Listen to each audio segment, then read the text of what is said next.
আলহামদুলিল্লাহ, মুআজ্জাজ মুকাররম উপস্থিত সম্মানিত মুসল্লিয়ানে কেরাম, আমরা সর্বপ্রথম সেই মহিয়ান বলিয়ান সর্বশক্তিমান আল্লাহ পাক রব্বুল ইজ্জত ওয়াল জালালের দরবারে কালিমাতুশ শুকরিয়া আদায় করি যে মহান রব, মহান মালিক আমাকে এবং আপনাদের সকলকে পবিত্র জুমার দিন আল্লাহ তাআলার ঘর মসজিদে আসার ও বসার, আল্লাহর কোরআন থেকে রাসূলের হাদিস থেকে সংক্ষিপ্ত সময়ের পরিসরে সংক্ষিপ্ত আকারে আমলের নিয়তে গুরুত্বপূর্ণ কিছু কথা বলবার এবং শুনবার মতো এ পর্যন্ত আসার ও বসার যে তৌফিক দিলেন, সেজন্য আমরা সকলেই কালিমাতুশ শুকরিয়া আদায় করি আলহামদুলিল্লাহ। লক্ষ কোটি দরুদ ও সালাম প্রেরণ করছি মানবতার মুক্তির দিশারি, মানবতার মহান শিক্ষক, উম্মতের কান্ডারি সরকারে দো জাহান রাসূল আকরাম নবী মুহাম্মদুর রাসূলুল্লাহ সাল্লাল্লাহু আলাইহি ওয়াসাল্লামের উপর। উপস্থিত সম্মানিত মুসলিম ভাইয়েরা, আপনাদের সামনে আল্লাহ পাক রব্বুল আলামিনের পবিত্র কোরআনুল কারীমের সূরাতুর রা'দের 11 নম্বর আয়াতে কারিমা তিলাওয়াত করেছি। সরকার দো আলম নবীর অসংখ্য অগণিত হাদিসের ভান্ডার থেকে তিরমিজি শরীফ থেকে একখানা হাদিসে পাক সাল্লাল্লাহু আলাইহি ওয়াসাল্লাম পাঠ করেছে। আল্লাহ তাআলার কোরআনুল কারীমের আয়াতে পাক, রাসূলের হাদিসে পাক উভয়ের সমন্বয়ে আজকের এই পবিত্র জুমাতে যে বিষয় সম্পর্কে আমরা আলোচনা করব এবং শুনব, আজকের জুমার আলোচনার আলোচ্য বিষয় হচ্ছে গত জুমাহের আলোচনার অংশ বিশেষ, অর্থাৎ মুমিনদের দেশের প্রতি ভালোবাসা কেমন হওয়া উচিত। আমরা যারা মুমিন তারা দেশের প্রতি কেমন ভালোবাসা রাখে, দেশকে কেমন ভালোবাসতে হবে। আমাদের পূর্বে এই পৃথিবীতে বহু রাজা বাদশাহ বসবাস করেছিলেন। এই পৃথিবীতে বহু নেতা নেত্রীর আগমন হয়েছিল, দেশকে শাসন করেছিল। দেশের জনগণ কারো প্রতি ক্ষুব্ধ হয়েছেন, কারো প্রতি ভালোবাসা ফুলের মালও তাদের গলায় পরিধান করিয়েছেন। আল্লাহ পাক রব্বুল আলামিনও এমন এমন শাসক, এমন এমন যুগে দিয়েছেন যে রাষ্ট্রনায়কের কোনো তুলনা হয় না। আবারও এমন এমন রাষ্ট্রনায়কও পৃথিবীতে আল্লাহ তাআলা নিয়োগ করেছিলেন যাদের অত্যাচার আর নির্যাতন নিপীড়নেরও কোনো উদাহরণ পৃথিবীতে আর দেওয়া বাকি থাকে না। তো আল্লাহ তাআলা ন্যায় নিষ্ঠাবানওয়ালা শাসক আর জালেম শাসক, উভয় প্রকার শাসকই কিন্তু আল্লাহ তাআলা এই পৃথিবীতে পাঠিয়েছিলেন। এই পৃথিবীর রাজত্ব করেছিল, সকলকে আল্লাহ ক্ষমতা দিয়েছিলেন। এরই মাঝে আমরা যারা সাধারণ আপমন জনতা আছি, আমরাও আমাদের এই নেতৃত্ব স্থানীয় লোকদের সাথে সৎকে সৎ বলা, অসৎকে অসৎ বলা, মিথ্যাকে মিথ্যা বলা, যেটা অন্যায় সেটাকে অন্যায় বলা, যেটা ন্যায় সেটাকে ন্যায় বলা, এটা হলো এক নাম্বার। আমি একজন মুসলিম হিসাবে আমি এটা অবশ্যই বলতে হবে, এটা হলো আমার ঈমানের দাবি। এটা কিসের দাবি? ঈমানের দাবি।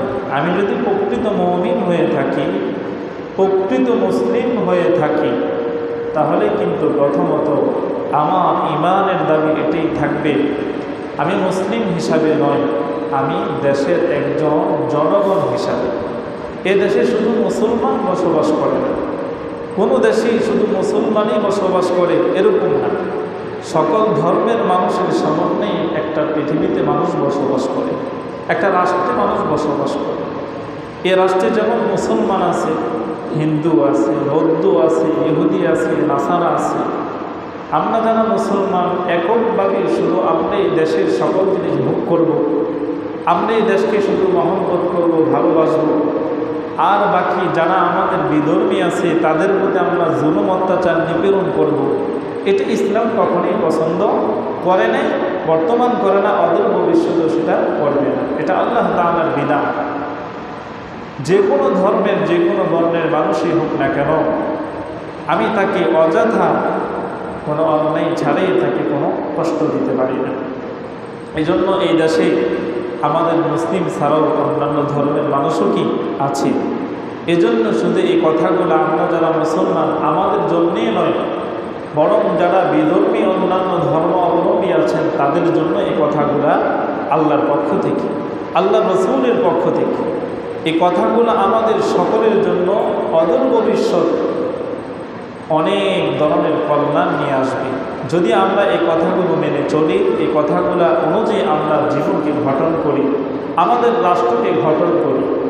শান্তি তো আল্লাহ তখনই দিবেন যখন শান্তিময় পরিবেশের আশা আমরা করব, যখন শান্তির পরিবেশ আমরা সৃষ্টি করব, আমরা যখন শান্তিপ্রিয় মানুষ হব, তখনই আল্লাহর পক্ষ থেকে আমাদের জন্য শান্তির ফয়সালা হবে। আর আমরা যখন উশৃঙ্খল হব, আমরা জঘন্যতম হব, আমরা মানুষকেই শান্তি দেই না, তো আরশের মালিক রব আপনাকে আমাকে শান্তি কীভাবে দিবেন? আল্লাহ তো শান্তি তাকিয়ে দিবেন যে শান্তিপ্রিয় মানুষ, যে শান্তি চায়, যে মানুষকে শান্তি দেয়, যার দ্বারা মানুষ কখনো কষ্ট অর্জন করে না, কষ্টে আঘাতপ্রাপ্ত হয় না, তাকেই তো আল্লাহ কল্যাণ দান করেন, তাকেই আল্লাহ শান্তি দেয়। তা আমি একজনকে কষ্ট দিয়ে আমি সুখে থাকবো এই আশা করা, এটা হলো বোকামি। এটা কি বোকামি?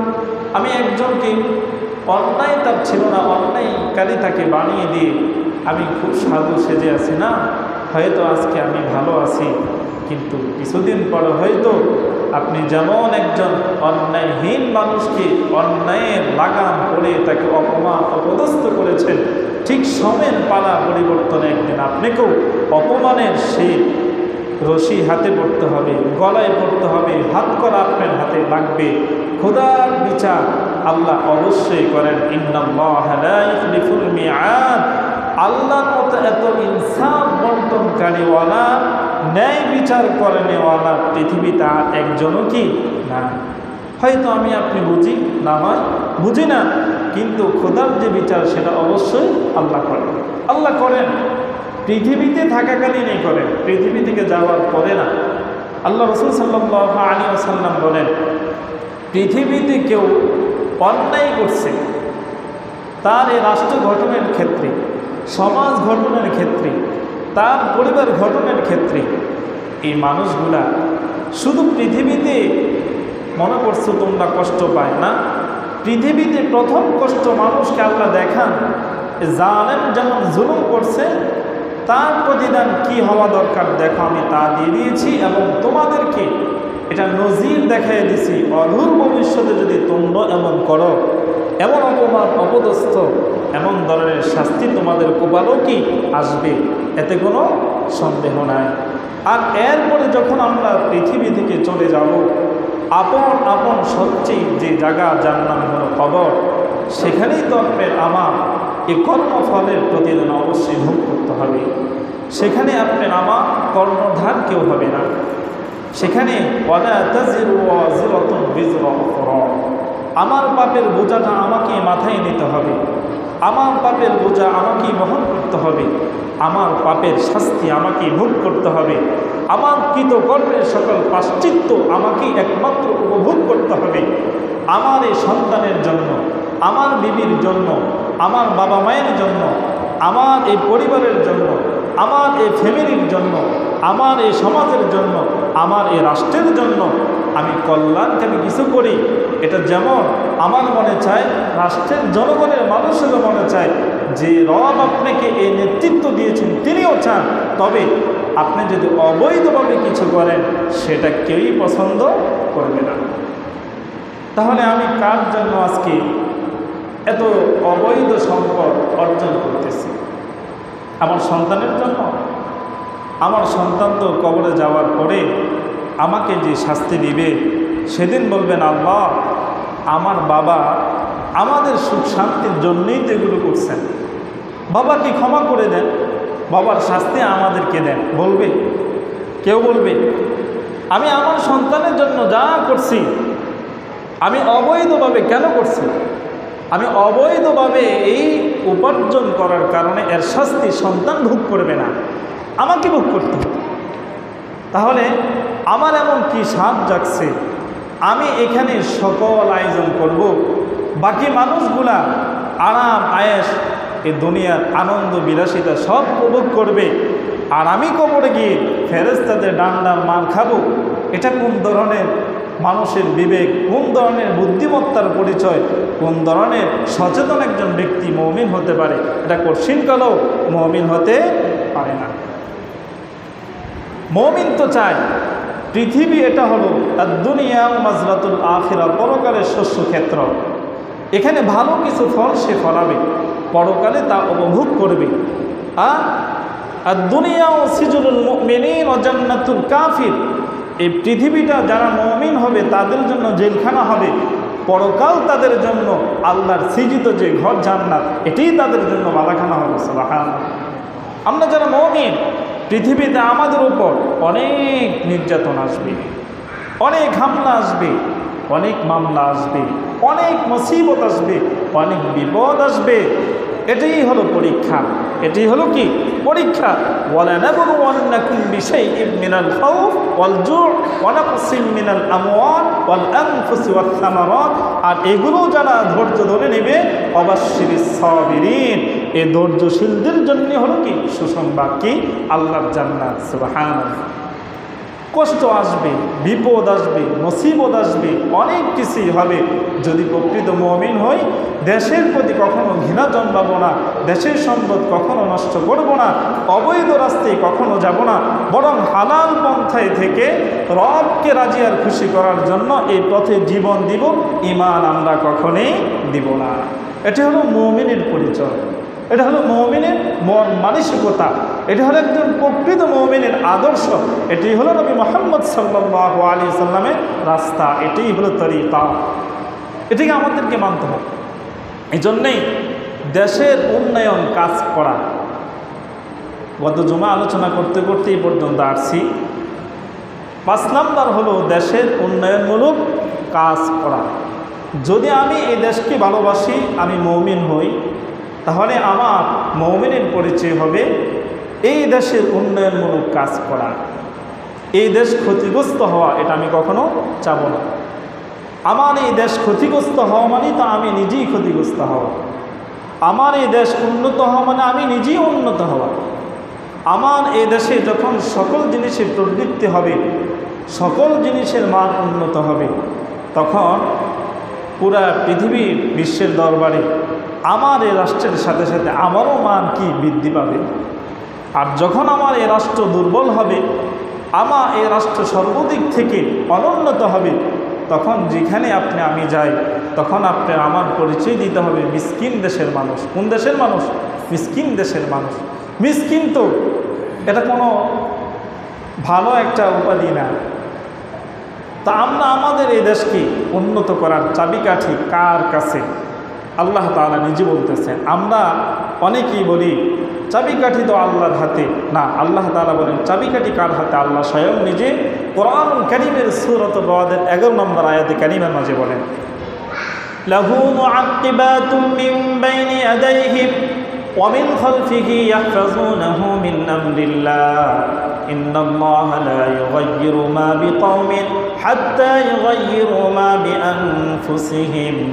তিনি বলেন আল্লাহ কোনো সম্প্রদায়ের অবস্থা পরিবর্তন করেন না যতক্ষণ না তারা নিজ অবস্থা নিজে পরিবর্তন করে। আল্লাহ ততক্ষণ পর্যন্ত কোনো জাতির, কোনো মানুষের অবস্থা পরিবর্তন করেন না যতক্ষণ না পর্যন্ত তারা নিজেরই পরিবর্তন হওয়ার জন্য চেষ্টা করে। এর দ্বারা বোঝা যাচ্ছে আপনি আমি যদি ভালো কিছু করার উদ্যোগ নেই, এর দ্বারাই আল্লাহ পরিবর্তন ঘটাবেন। ডক্টর ইউনূস সাহেব একটা কথা বলছিলেন, উদ্যোক্তা হও, চাকরির পিছনে না, বরং চাকরির ক্ষেত্র তুমি কি করো? তৈরি করো। ওনার কথাটা কিন্তু সাধারণ কথা না। জ্ঞানী মানুষ আল্লাহর কোরআনের সাথে কথাটা সম্পৃক্ত, সাদৃশ্যমান।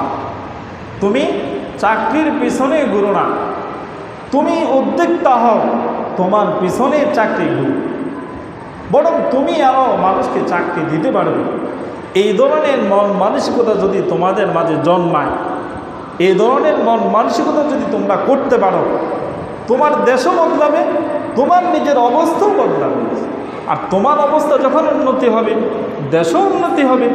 আর তুমি যখন ভালো মনের মানুষ হবে তখন তোমার মাঝে ন্যায় ইনসাফ কায়েম হবে।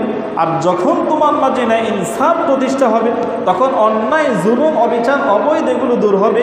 আর যখন তোমার দেশ থেকে অন্যায় অবিচার জুলুম অবৈধ পন্থা দূর হয়ে যাবে, এই দেশে তো শুধু ন্যায় আর ন্যায় আর কল্যাণ আর কল্যাণ, রবের পক্ষ থেকে শুধু রহমত আর রহমত। সুবহানাল্লাহ। তাহলে আমরা আমাদের নিজেকে পরিবর্তন করতে হবে, আমরা আমাদের নিজেদের কর্মকে পরিবর্তন করতে হবে, আমরা আমাদের নিজেদের আমলকে পরিবর্তন করতে হবে, আমরা আমাদের নিজেদের ঈমানের পরিবর্তন করতে হবে। যদি আমরা আমাদের নিজেদের সংস্কার করতে পারি তাহলে আশা করা যায় আমার পরিবর্তনের সাথে সাথে আমার এই ফ্যামিলির পরিবর্তন হবে, আমার এই সমাজের পরিবর্তন হবে, আমার এই রাষ্ট্রের পরিবর্তন হবে। আর আমি যদি পরিবর্তন না হই, আমাকেই যদি রাষ্ট্রের একটা গদিতে বসানো হয়, আমি তো নিজে অবৈধ পন্থা অবলম্বন করি, আমি নিজেই চুরি করি, ঘরের ইঁদুর যদি বেড়া কাটে ওই বেড়া তো টিকে না। এই দেশের চুরি যদি আমি নিজেই নাগরিক হয়ে চুরি করি, এ রাষ্ট্র কি কোনোদিন উন্নত হবে? আমরা বলি না, ঘরের ইঁদুর যদি বেড়া কাটে সে বেড়া টিকে না। এই রাষ্ট্রের মানুষ হয়ে যদি আমরা রাষ্ট্রীয় সম্পদ চুরি করি, এ রাষ্ট্র উন্নত হবে কীভাবে? এই জন্য আমাকে আগে সচেতন হতে হবে, আমার নিজেকে পরিবর্তন হতে হবে, আমার নিজের মাঝে ন্যায় ইনসাফ কায়েম করতে হবে, আমার মন মানসিকতা স্বচ্ছ হতে হবে। তাহলেই দেখবেন অটোমেটিক সব পরিবর্তন হয়ে যাবে। আর না হয় আমি যতদিন আমার অভ্যাস পরিবর্তন করব না ততদিন পর্যন্ত এই পৃথিবীর কোনো জিনিসই পরিবর্তন হবে না। কেন? পৃথিবীর আইন কানুন যা করা হবে তা মানার জন্য আপনি কি বলা হবে, কিন্তু আপনার তো অভ্যাস না মানা, তা আপনি কি ধরে কি? আইন যাই করা হয় আপনি তো মানবেন না, তাহলে আইন করে কী লাভ হবে? কিছুদিন পর আপনাকে জেলখানায় নেবেন, শাস্তি পাবেন, আসবেন, আবার আপনি অন্যায় করবেন, আবার নিয়ে যাবেন। এটা কি কোনো শান্তিপ্রিয়, কোনো ভালো মন মানসিকতার মানুষের জীবন হতে পারে? এটা কখনো ভালো মন মানসিকতা মানুষের জীবন হতে পারে না।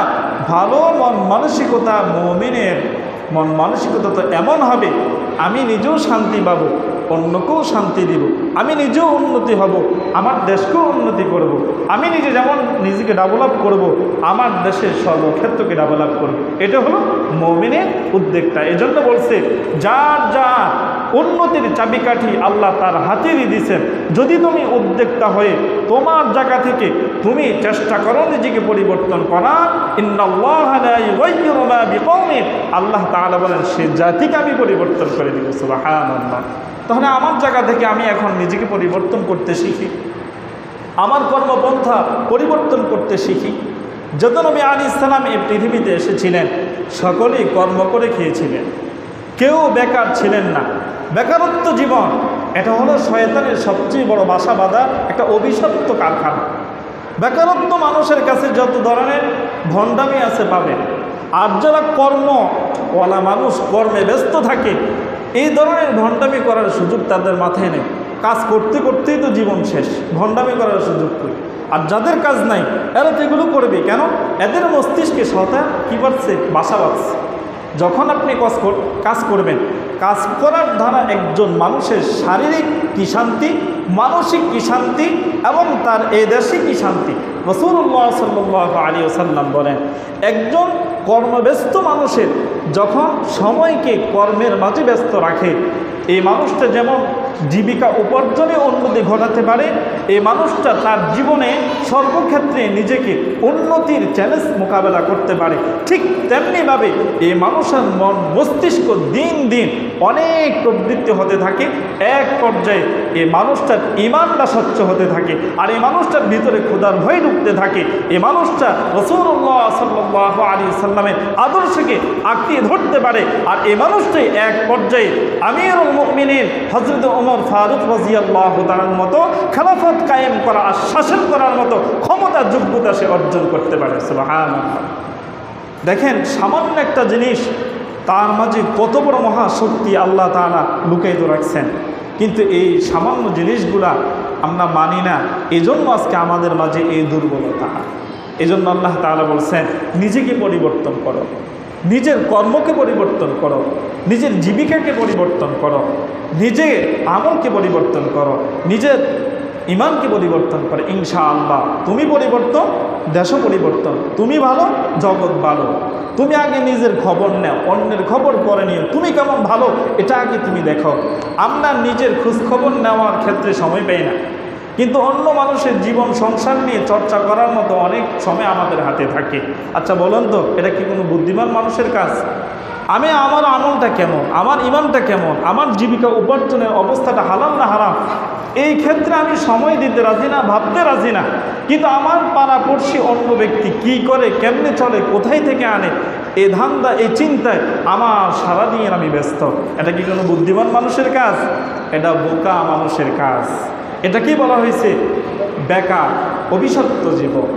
এজন্য আপনি আপনার জায়গা থেকে আপনি উদ্যোক্তা হন, আপনি উদ্যোগ নেন। ইনশাআল্লাহ রব বলছেন তুমি চেষ্টা করো, আস-সা'য়ু মিন্নি ওয়াল ইতমামু মিনাল্লাহ। তুমি চেষ্টা চালিয়ে যেতে থাকো। তুমি যেখানে ব্যর্থ হয়ে যাবে, আমি আল্লাহ সেখানে তোমার এই কর্মকে সাকসেস করে দিব। সুবহানাল্লাহ। তা আমরা তো পরিশ্রম করতে রাজি না, আমরা পরিশ্রম করতে রাজি না, আমরা কাজ করতে রাজি না, আমরা হাড় ভাঙ্গা পরিশ্রমের কাজে যাইতে রাজি না। আমরা চাই কোনোভাবে ফাও খেয়ে, ফাও অর্জন করে জীবনটাকে কাটাইতে পারি কিনা। না, ফাও খাওয়া আর ফাওভাবে চলা, আপনি কর্মঠ না হওয়া ছাড়া এইভাবে জীবন চালানো, এটা আল্লাহর কাছে পছন্দনীয় জীবন না, রসুলের কাছে পছন্দনীয় জীবন না। আল্লাহর হাবিব সাল্লাল্লাহু আলাইহি সাল্লামকে আল্লাহ তাআলা বলছিলেন, ও আমার হাবিব, আপনি কেন একবেলা খাইলে আরেক বেলা উপবাস থাকেন? কি প্রয়োজন আছে? আপনার খাতিরে তো পুরো পৃথিবীকে আমি সৃজন করছি। আপনি যদি চান আরবের সবচেয়ে বড় যে পাহাড়টা, সেটাকে সোনায় পরিণত করে আপনার পিছনে পিছনে হাঁটাবো, যখন আপনার প্রয়োজন হয় তখনই সেখান থেকে আপনি খরচ করবেন। আপনার আমার নবী কি বলছেন? ও রব, এমন সম্পদের পাহাড় আমার প্রয়োজন নাই। আমি একবেলা খাবো, আরেক বেলা উপবাস থাকবো, আমি তাহলে অভাবের যন্ত্রণাটা কি এটা বুঝবো। গরিবের প্রতি আমার মানবতা দরদ জাগবে। আর আমার রবকে আমাকে চাইলে খাওয়াইতে পারেন, না চাইলে নাও খাওয়াইতে পারেন, এই আত্মবিশ্বাস আপনার প্রতি আমার থাকবে। অতএব এ ধন সম্পদ আমার প্রয়োজন নাই, এই সম্পদের মালিক যিনি, তিনি যদি আমার প্রতি রাজি আর খুশি থাকে, তাই আমার যথেষ্ট। সুবহানাল্লাহ। তাহলে আমরা আজকে যাদের অধীনস্থ হয়ে কর্ম করি, আমাদের মালিক যেভাবে আমরা বলে থাকি, মালিকের বিশ্বস্ত লোক যদি হতে পারি, মালিকের সকল সেবার দরজা আপনার আমার জন্য উন্মুক্ত থাকে কিনা? বিশ্বস্ত লোক, মালিকের একান্ত বিশ্বস্ত লোক আমি, এই মালিকের কাছে আমি যা বলি উনি বিশ্বাস করে, আর উনি জানে আমার নীতি ভালো, আমি অবৈধ না আমি বৈধ, আমি অন্যায়কারী না আমি ন্যায় প্রতিষ্ঠা একজন মানুষ। উনি তখন দেখবেন প্রত্যেক জায়গায় আপনাকে সম্মান তো করবে, আপনার পারিশ্রমিক যা আছে তার থেকে আরও বৃদ্ধি করে দিবে। কেন? আপনার কর্মের প্রতি সন্তুষ্ট হয়ে। পৃথিবীর একজন সামান্য মালিক যদি ওনার হিসাব রক্ষক অথবা ওনার আপনার ব্যবসা প্রতিষ্ঠানের আপনি রক্ষণাবেক্ষণ যথাযথভাবে আপনি করেন, আর এই কারণে দুনিয়ার একজন মালিক আপনার প্রতি রাজি খুশি হয়ে যে পরিমাণ মাইনা আপনার জন্য নির্ধারণ করা আছে তার চেয়ে আরও বেশি দিতে পারে। সকল এই পৃথিবীর মানুষের রিজিকের মালিককে আল্লাহ। সে আল্লাহ বলেন, আমি যদি তোমার কর্মের প্রতি সন্তুষ্ট হয়ে যাই, আমি তোমাকে কি পরিমাণ দিব তুমি জানো? বিগাইরি হিসাব, আমি হিসাব ছাড়া তোমাকে দিব। সুবহানাল্লাহ। আল্লাহ কি দিবেন? হিসাব ছাড়া দিবেন। তাহলে ইনশাআল্লাহ আমরা 5 নম্বরে নিজেরা উদ্যোক্তা হয়ে নিজেদের ভাগ্য পরিবর্তন করার জন্য চেষ্টা চালাবো। আর এটা পরিবর্তন করবেন কে? আল্লাহ। এরপরে বলতেছেন পরিবেশ রক্ষা করা। 6 নম্বর হলো কি? একজন রাষ্ট্রের মুমিন নাগরিকের দায়িত্ব হলো পরিবেশকে রক্ষা করা, পরিবেশকে সুন্দর করা, পরিবেশ ময়লা আবর্জনা থেকে পুরো পবিত্র রাখা। এই পরিবেশে যারা বসবাস করে এই মানুষগুলোর দিনের ময়লা পর্যন্ত পরিষ্কার করা, নিজেকে পরিচ্ছন্ন বানানো। পরিচ্ছন্ন মানুষ যখন হবে, শুধু জায়গা পরিবর্তন হবে না, প্রতিটা মানুষ পুত পবিত্র হবে। যার নজির রাসূলুল্লাহ সাল্লাল্লাহু আলাইহি ওয়াসাল্লাম হাদিসের মাঝে আনছেন যে তোমরা আমার একজন সাহাবী হযরতে আমিরুল মুমিনিন খলিফাতুল মুসলিমিন ওনার ইতিহাস স্মরণ করো। দেখো হযরত ওমর ফারুক রাদিয়াল্লাহু তাআলা আনহু রাষ্ট্রীয় কাজ করতেছিলেন, তখন তিনি রাষ্ট্রীয় কাজ করা অবস্থায় এই জনগণের যে ট্যাক্স সেখানে জমা হয় তার টাকা দিয়ে ওই বাতি উনি জ্বালাইছিলেন। যখন ওনার কাছে ওনার ব্যক্তিগত কোনো বিষয় জানতে কোনো একজন ব্যক্তি ওনার কাছে প্রবেশ করছেন, ওনাকে জিজ্ঞেস করছেন আপনি কেমন আছেন, সাথে সাথে উনি রাষ্ট্রীয় সম্পদ থেকে যে টাকা দিয়ে বাতি জ্বলে তা নিবেই দিছেন। উনি তখন অন্ধকারে বসে বলতে শুরু করলেন, এখন বলেন কি জানতে চান। যে ব্যক্তি মেহমান হিসেবে সেখানে গিয়েছিলেন উনি জিজ্ঞেস করলেন আপনি বাতিটা কেন নিভিয়ে দিলেন। হযরত আমিরুল মুমিনিন বললেন এতক্ষণ পর্যন্ত রাষ্ট্রীয় কাজ আমি করেছিলাম, এজন্য রাষ্ট্রীয় মানুষের সম্পদ থেকে বাতি জ্বলছে তাদের টাকার তেল দিয়া। এখন তো আমার ব্যক্তিগত অবস্থা আপনার সাথে আমি পর্যালোচনা করব। এখন এই বাতি জ্বালানো আমার জন্য বৈধ হবে না, এজন্য এই বাতি নিভিয়ে দিচ্ছি। সুবহানাল্লাহ। এই আমিরুল মুমিনিন হযরত ওমর রাদিয়াল্লাহু তাআলা আনহু কেমন রাষ্ট্রনায়ক ছিলেন, কেমন শাসক ছিলেন, কেমন সরকার ছিলেন, আল্লাহ রসুল বলেন তা তোমরা একটু শোনো। হযরত ওমর ফারুক রাদিয়াল্লাহু তাআলা আনহু ওনার সাথে পারস্যের একজন রাষ্ট্রদূত আসছে সাক্ষাৎ করার জন্য।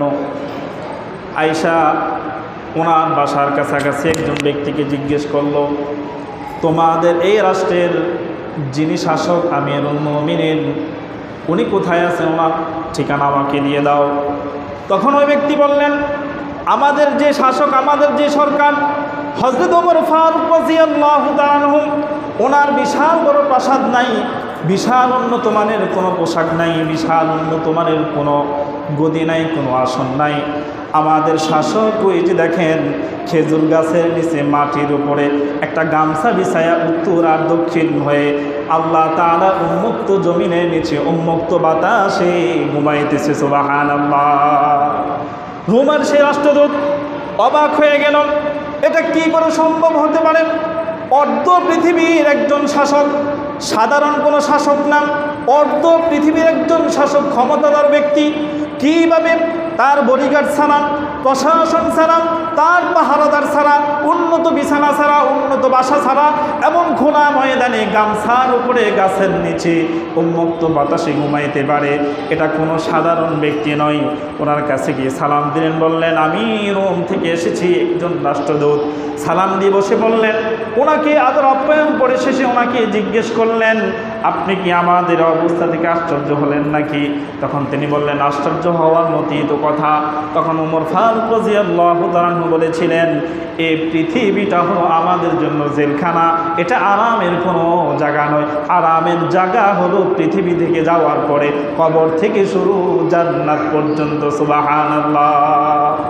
এই ওমর ফারুক রাদিয়াল্লাহু তাআলা আনহু রাষ্ট্রীয় কোষাগার থেকে পোশাক বিতরণ করলেন।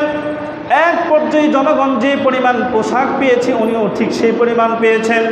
জুমার খুতবা দেওয়ার জন্য যখন মিম্বারে দাঁড়িয়েছেন, মসজিদের দরজা থেকে একজন মুসল্লি দাঁড়িয়ে বলতেছেন ও ওমর আপনার কাছে আগে জানতে চাই, খুতবা আপনি পড়ে দিবেন, আপনার গায়ে তো দেখি ডাবল কাপড় আছে, কিন্তু আমরা তো পেয়েছি আপনার অর্ধেক।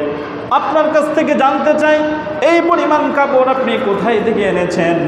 হযরত ওমর ফারুক রাদিয়াল্লাহু তাআলা বললেন ও আল্লাহর নবীর সাহাবী, তোমার মতো ব্যক্তি এখনও পৃথিবীতে জীবিত আছে, এই জন্য আমি শুকরিয়া জ্ঞাপন করি। যতদিন পর্যন্ত এমন প্রতিবাদকারী ব্যক্তি সাহসী থাকবে ততদিন পর্যন্ত কোনো শাসক পৃথিবীতে চুরি করতে পারবে না, অবৈধ কাজ করতে পারবে না। জুমার খুতবা পরে হবে, কাপড় কোথায় থেকে এনেছেন তার জবাব আগে হবে।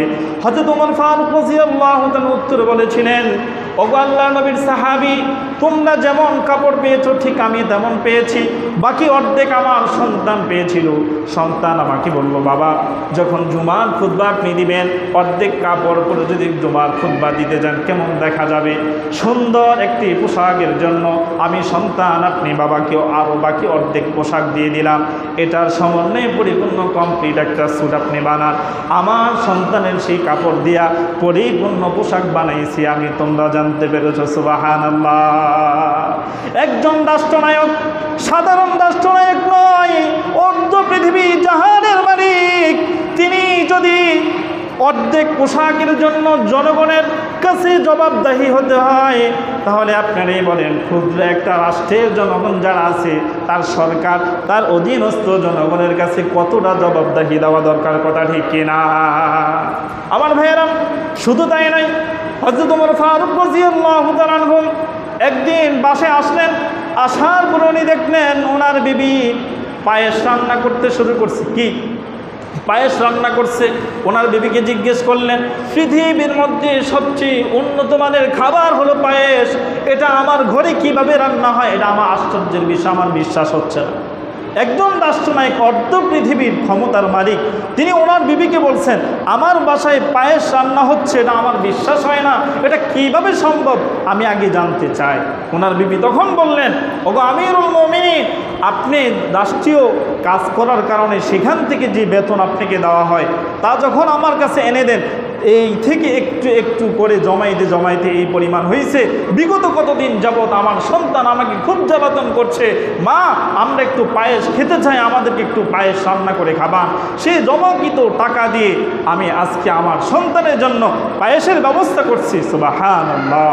একজন রাষ্ট্রনায়ক, তার ঘরে পায়েস রান্না হচ্ছে, উনি আশ্চর্য বোধ করছেন, আশ্চর্যান্বিত হয়েছেন।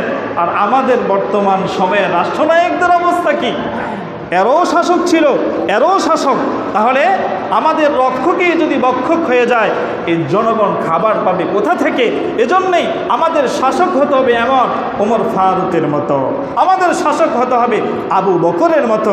হযরত আবু বকর রাদিয়াল্লাহু তাআলা একটি ঘটনা উনি বলেন, রাসূলুল্লাহ সাল্লাল্লাহু আলাইহি সাল্লাম বলেন, এই ওমরের পরে তোমরা আবু বকরের কথাটা একটু স্মরণ করো। আমার আবু বকর কেমন ন্যায় নিষ্ঠাবানওয়ালা মানুষ ছিল, কেমন বড় দিলওয়ালার মানুষ ছিল। দেখো, একদিন রাসূলুল্লাহ সাল্লাল্লাহু আলাইহি সাল্লাম খন্দকের যুদ্ধের সময় সকল সাহাবে কেরামকে একত্রিত করে বললেন, তোমাদের যা আছে বাসা বাড়িতে তা থেকে তোমরা আমার এখানে এসে তোমরা জমা দাও। যারা যুদ্ধ করবে তাদের অনেক খরচপাতি আছে, এখান থেকে ব্যয় করা হবে। হজরতে ওমর ফারুক রাদিয়াল্লাহু তাআলা চিন্তা করলেন, আজকে হয়তো আবু বকরকে ঠকানো যাবে, বিশেষ একটা সুযোগ আমার আসছে।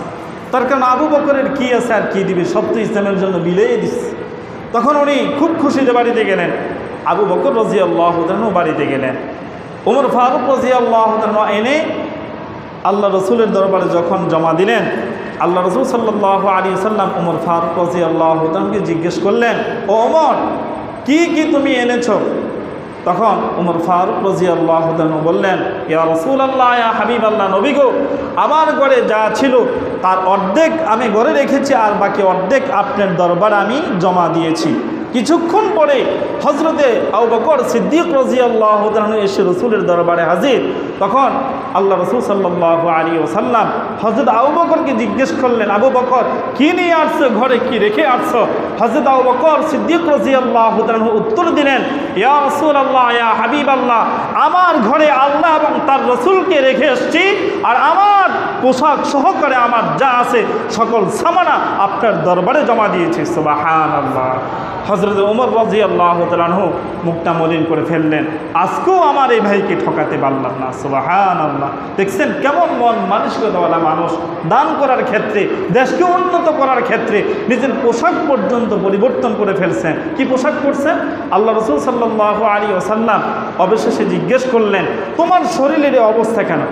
হযরত আবু বকর সিদ্দিক রাদিয়াল্লাহু তাআলা বললেন, ইয়া রাসূলুল্লাহ, ইয়া হাবিবাল্লাহ, আমার শরীরে পোশাকের চাইতে এদেশ রক্ষা করার জন্য, এদেশের জনগণের জানমাল রক্ষার জন্য একজন আল্লাহর রাস্তার সৈনিকের পোশাক বেশি দরকার। এজন্য আমার শরীর থেকে আমি পোশাক খুলে ফেলছি। আর আমি চিন্তা করছি, আমার এই শরীরে এই দুনিয়ার সবচেয়ে নগণ্য তুচ্ছ যে জিনিস সালার চট, তা আমি পরিধান করেছি। এমন এই মুহূর্তে আল্লাহ পাক রব্বুল আলামিনের পক্ষ থেকে জিবরিল আলাইহিস সালামকে আল্লাহ রসুলের দরবারে পাঠাইলেন। আল্লাহ রসুলের দরবারে এসে জিবরিল বলতে লাগলেন, ইয়া রাসূলুল্লাহ, ইয়া হাবিবাল্লাহ, আপনার সাহাবী আবু বকর এই পৃথিবীর সামান্যতম পোশাক পরিবর্তন করে সালার চট এই গায়ে জড়াইছে মানুষের উপকারের জন্য, রাষ্ট্র উন্নতির জন্য। আল্লাহ পাক রব্বুল আলামিন এই আমলটা এতটা পছন্দ করছেন, রাজি আর খুশি হইয়া আসমান আর জমিনে যতগুলো ফেরেশতা রয়েছে তাদের নূরের পোশাক পরিবর্তন করে সালার পোশাক পরিধান করার জন্য আজকে তাদেরকে নির্দেশ দিয়েছেন। সুবহানাল্লাহ।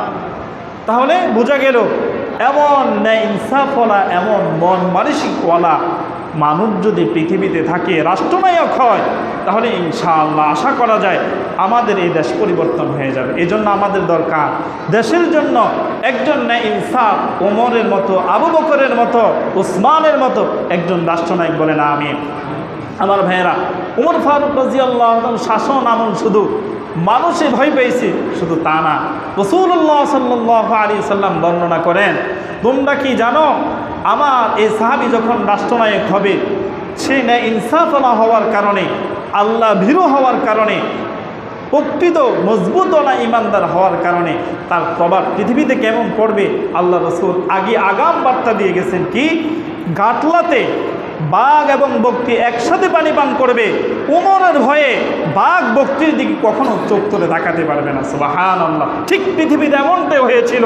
ওমর যতদিন ক্ষমতার আসনে ছিল, যতদিন এই শাসন পরিচালনা করেছিল, এক ঘাটে বাঘ আর বকটি একসাথে পানি পান করত, কিন্তু কেউ কারো দিকে তাকাইতে পারেনি। সুবহানাল্লাহ।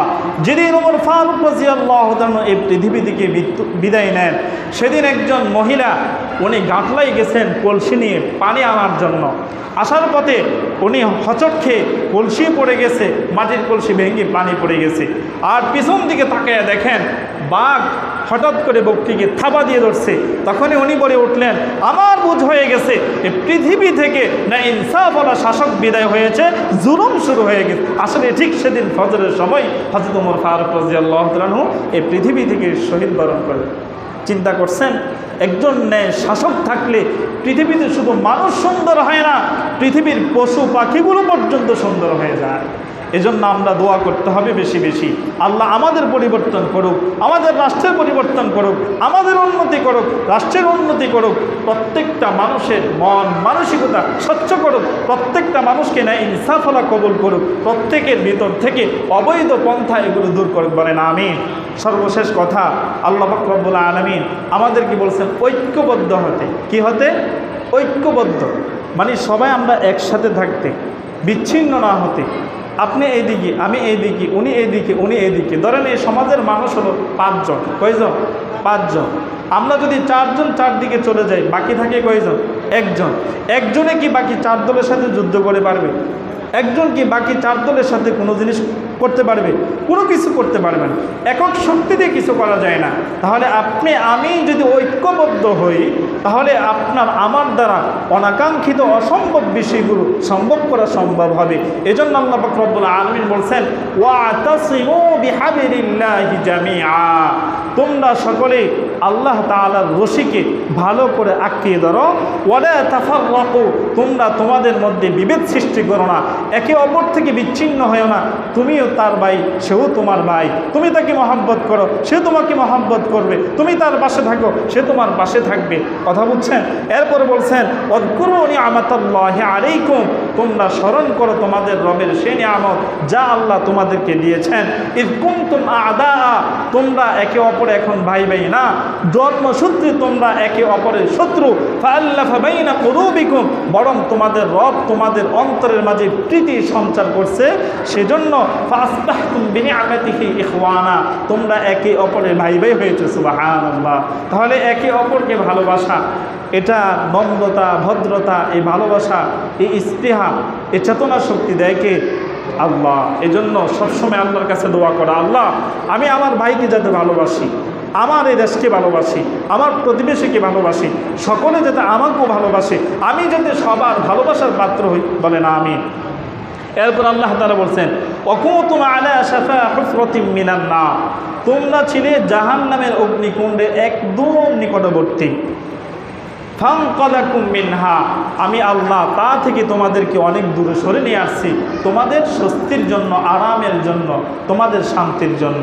অতএব তোমরা যদি মনে করো আগুনটি তোমাদের ভালো, তোমরা অপকর্ম অবৈধ পন্থা সামনে আগাতে থাকো, আর এরপরে এ রাষ্ট্র এবং জনগণ এবং নিজের জান মাল অবৈধ হলে তাহলে তোমার পরিস্থিতি, তার প্রতিদান কি হবে, ইনশাআল্লাহ আগামী জুমাতে সে বয়ান হবে। আল্লাহ পাক রব্বুল আলামিন আমাদের সকলকে এ পর্যন্ত যে কথাগুলো বললাম